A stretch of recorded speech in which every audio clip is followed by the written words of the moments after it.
what the numbers 33, 23, and 21 mean in my life.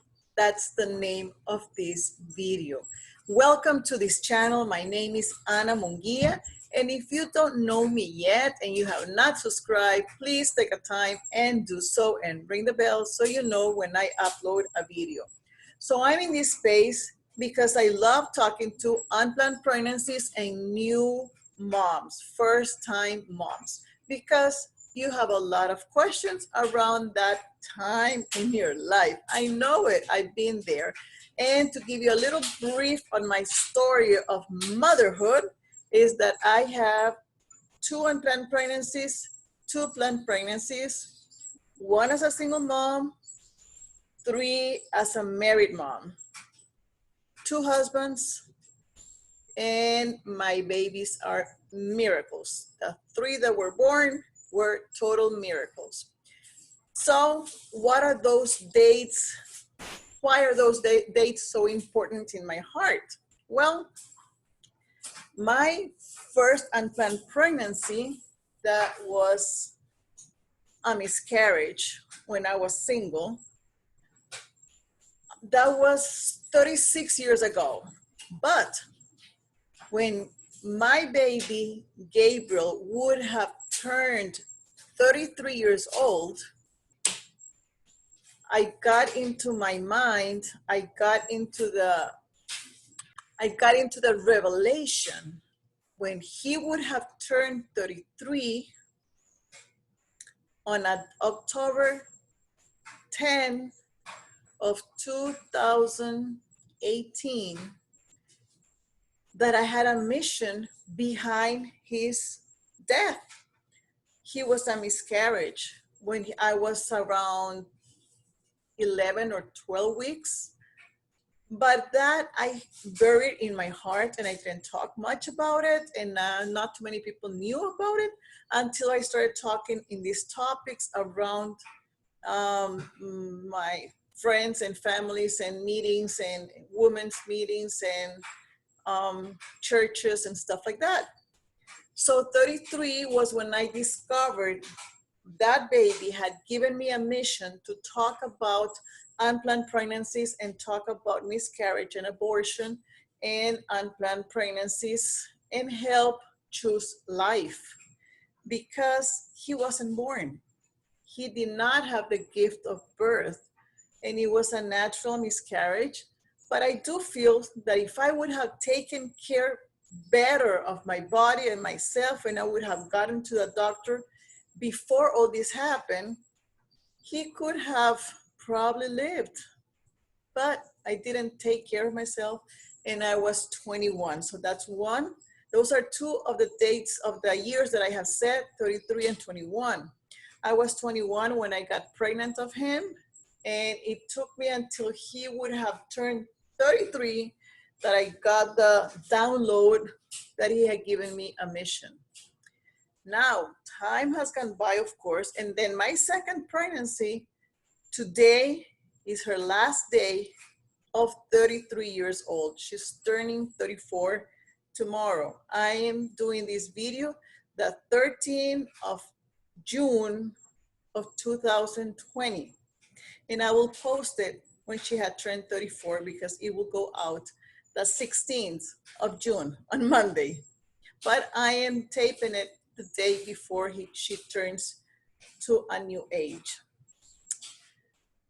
My second unplanned pregnancy became my gift. The best thing that ever happened to me out of that marriage was she was the only thing worth of that marriage, because she became my company.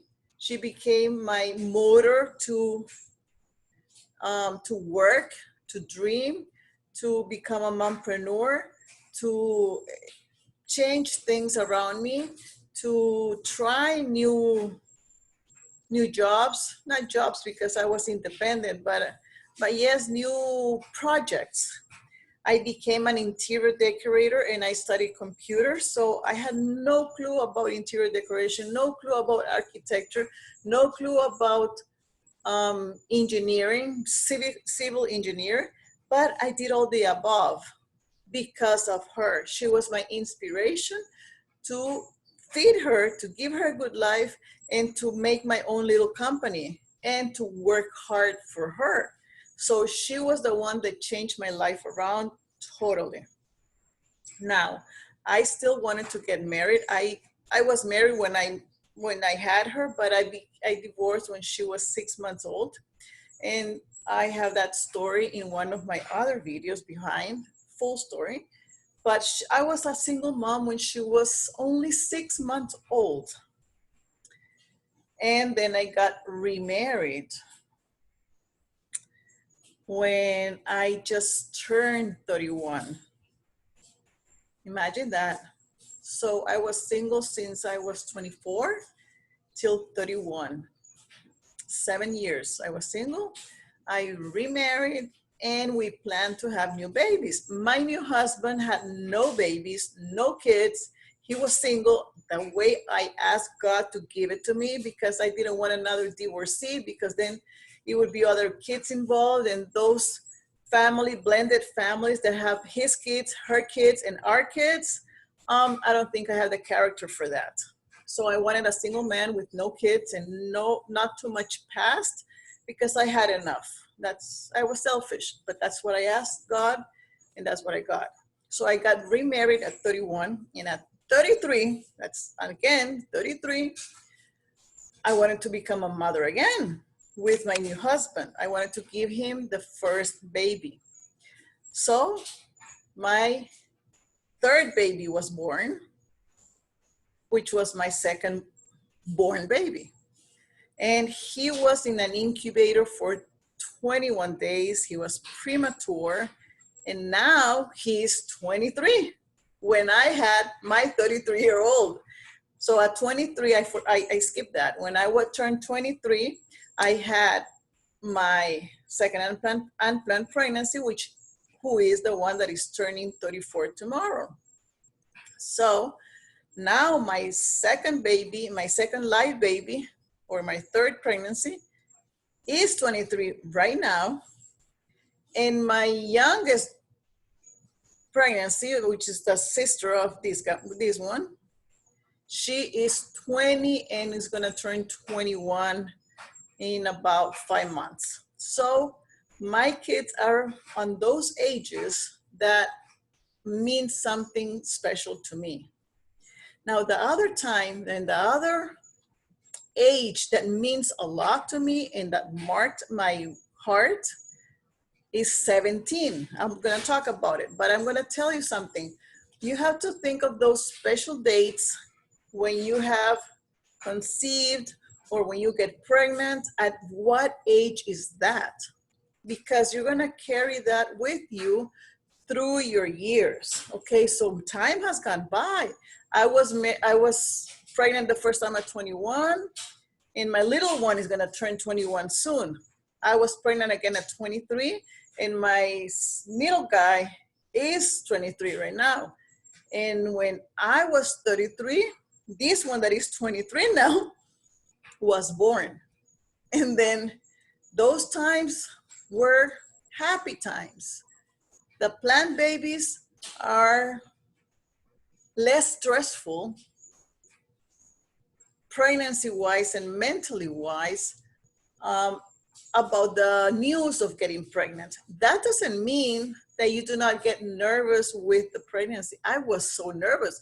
It was like if I was a first-time mother again. 10 years have gone by. My oldest was 10 when my newborn was born. So I remember those days. I was nervous. It was like if I was a first-time mother. It was so much that I was a first-time mother that my oldest was an emergency C-section. And this second one, he was born naturally, vaginal. Yep. That supposedly when you have a C-section, all of them had to be C-sections. Well, not if time has passed. I had 10 years of healing my body. So my body was again like if I was a first-time mom. And besides, he was premature. He came to this earth when he wanted, abruptly. I was not expecting him at all, at all. And I will talk to him about him in one video just about that pregnancy, because it was really different, very, very different. And it still was a miracle, because statistics say that premature babies, if you have a girl and you have a boy in the same conditions, the girl lives and the boy dies. Well, mine is a boy and he lived. He is a total miracle. And I appreciate that so much in my heart, because the first baby that I lost was a boy. So having him premature and in the risk of probably dying, I didn't want to think about it. And I told my doctor, don't even tell me that that's a possibility, because this baby is going to live. Just tell me what to do and I'll do it for him. But this baby is going to live, and do your job and I'm going to do my job, and let's do it together. And thankfully I have him healthy, grown up, and very nicely healthy and working already. He graduated from college miraculously. His life is a miracle after miracle all the time.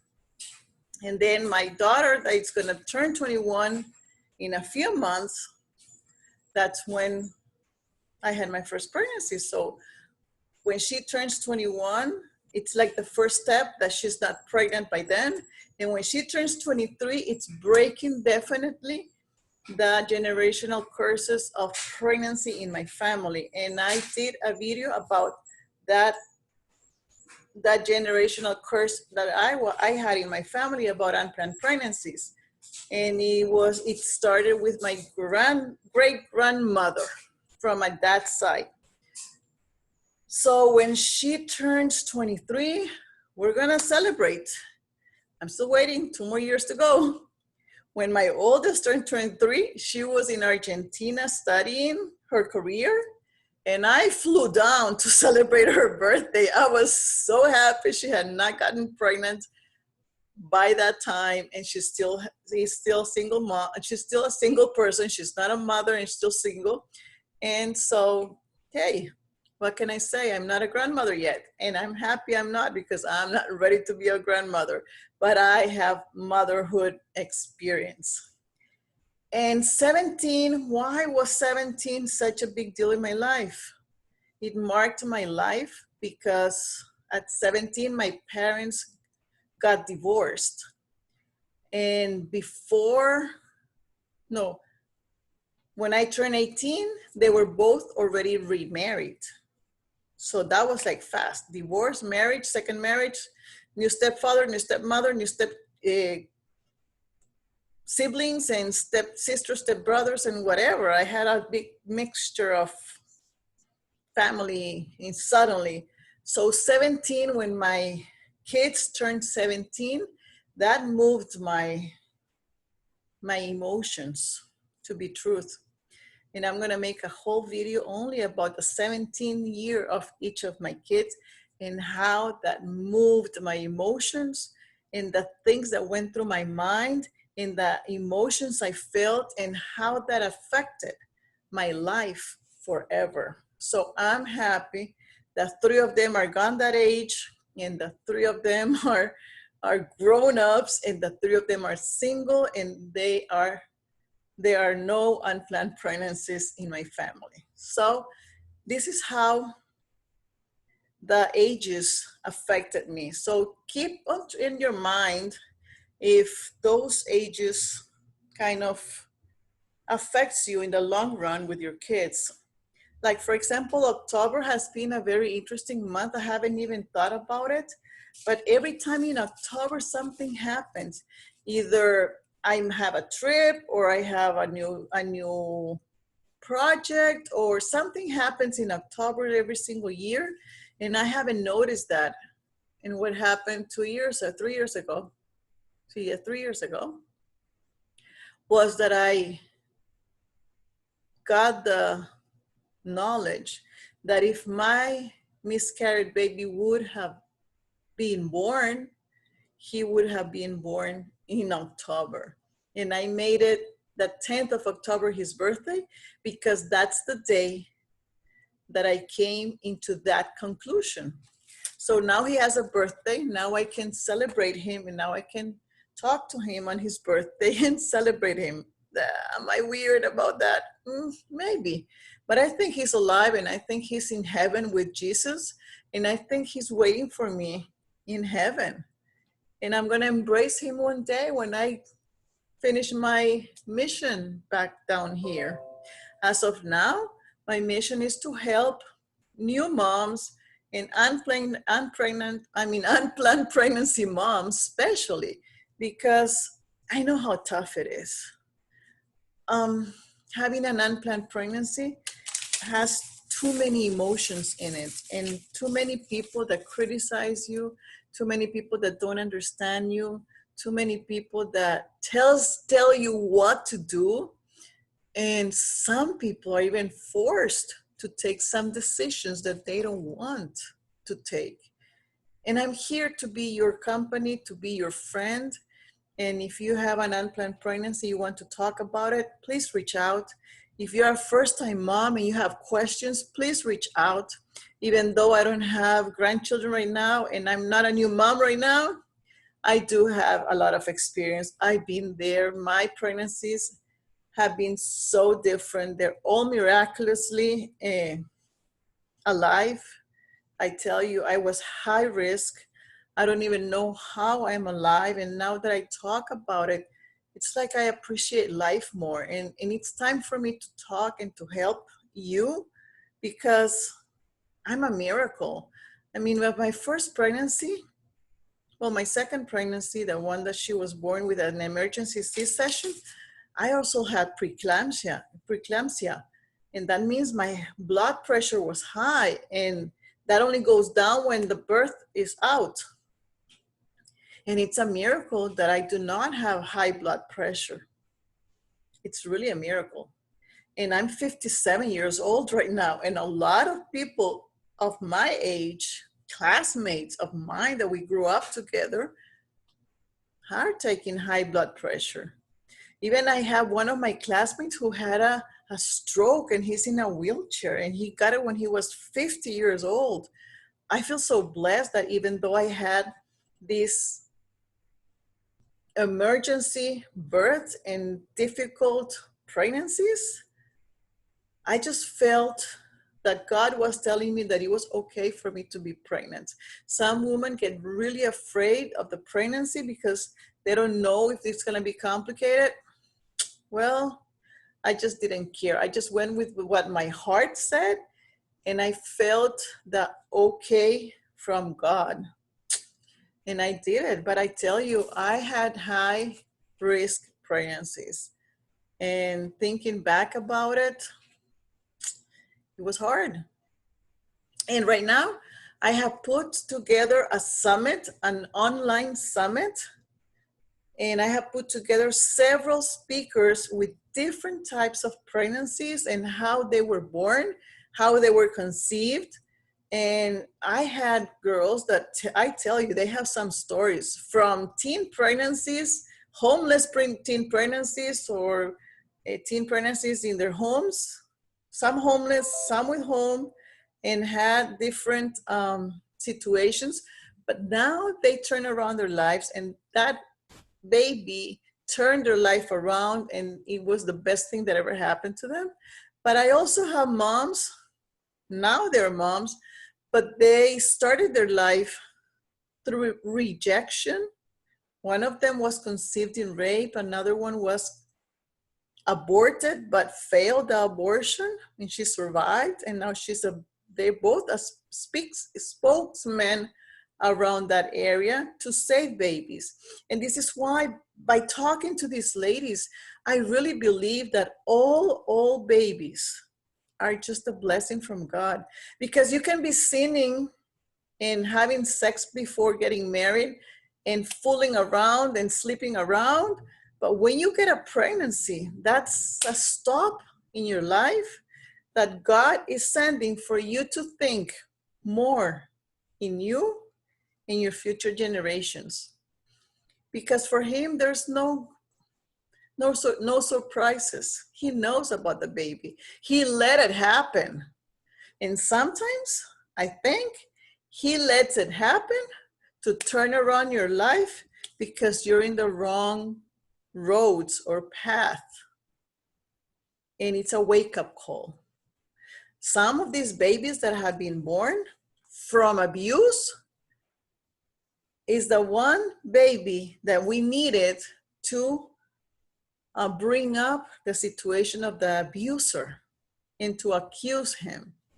So babies are not demons. Babies are just blessings. They're angels that come to your life. So I want to help you to embrace them in all time. And please, if you are watching this and I still have the summit is going to go out on the 22nd, no, the 29th of June is going out. So we have time to sign up and be part of the community and learn from these awesome ladies because they are sharing their hearts of how they manage, either how they were conceived or how they managed their unplanned pregnancy and their first time motherhood. So join me. For more information, look below and write to me to the email that I'm gonna share so you can sign up. I am here for you. I'm that mama that you need, that aunt, that friend that you need in this journey so you do not go through it alone. Thank you for listening. Let me be your friend. Thank you and bye-bye. God bless you.